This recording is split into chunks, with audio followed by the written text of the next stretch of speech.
Assalamualaikum warahmatullahi wabarakatuh.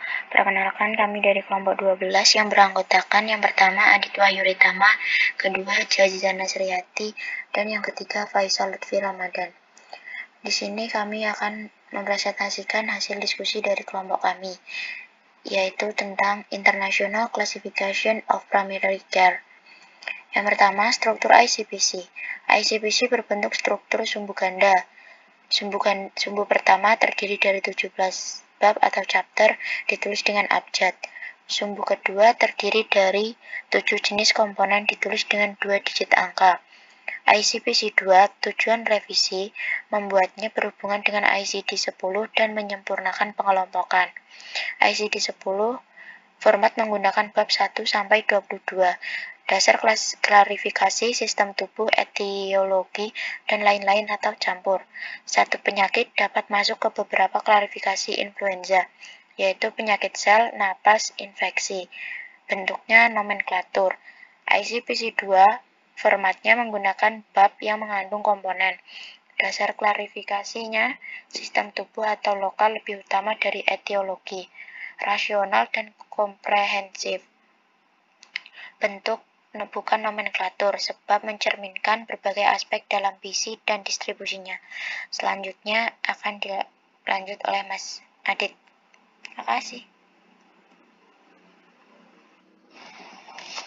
Baik, di sini saya akan menjelaskan materi yang kedua, yaitu struktur ICPC sumbu pertama. A. Ada umum dan tidak spesifik. B. Darah, organ pembentuk darah, dan limfatik. D. Pencernaan. F. Mata. H. Telinga. K. Sirkulasi. L. Muskuloskeletal. N. Neurologi. P. Psikologi. R. Pernapasan. S. Kulit. D. Endokrin, metabolik, dan nutrisi. U. Urologi. W. Kehamilan, kelahiran, dan kontrasepsi. X. Genitalia perempuan atau kromosom X. Y. Genitalia laki-laki atau kromosom Y. Z. Masalah sosial. Berikutnya, struktur ICPC sumbu kedua. Yang pertama ada komponen keluhan dan gejala. Dari angka 1 sampai dengan 29. Yang kedua ada komponen prosedur, diagnostik, dan pencegahan. Dari angka 30 sampai dengan 49.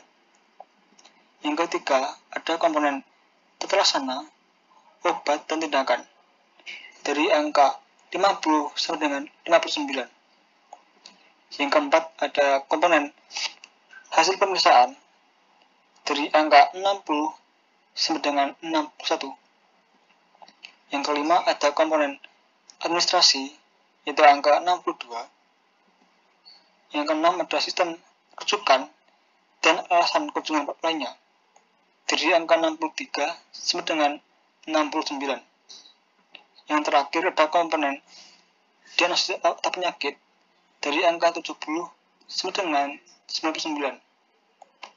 Di antaranya penyakit infeksi, plasma, luka, dan lain-lain. Materi yang ketiga, pemanfaatan ICPC, yaitu merekam data tentang 1. Alasan kunjungan pasien atau AKP atau RFE. Yang kedua, masalah pasien. Yang ketiga, intervensi atau tindakan yang telah atau akan dijalani oleh pasien. Berikutnya akan dijelaskan oleh Mas Faisal.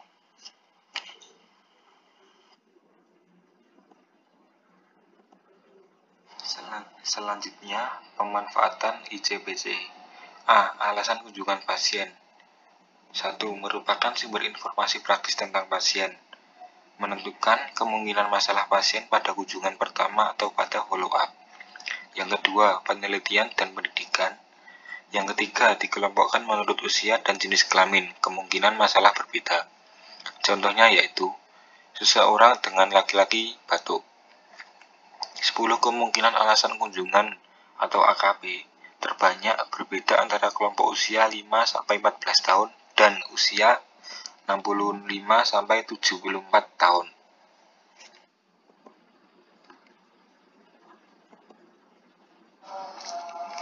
AKP harus dimengerti dan disepakati bersama oleh pasien dan PL atau provider dari sudut pandang pasien. Kode ICPC yang dipilih harus dekat mungkin dengan ungkapan asli pasien tanpa diubah oleh PL. Memilih kode untuk AKP. 1. Pilih sistem organ atau bab yang tepat. 2. Pilih 2 digit komponen, dapat berupa komponen, keluhan atau gejala, komponen 1, diagnosis, komponen 7, intervensi atau tindakan, komponen 2-6.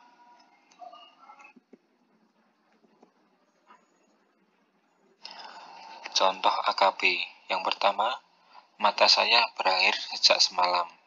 Bab mata yaitu F, komponen keluhan 3, kode AKP F03. Contoh kedua, dok, saya mau kontrol darah tinggi saya. Bab sirkulasi K, komponen diagnosis 86, kode AKP K86. Contoh yang ketiga, saya ingin difoto dadanya karena sering batuk. Bab pernapasan R, komponen prosedur 41, kode AKP R41.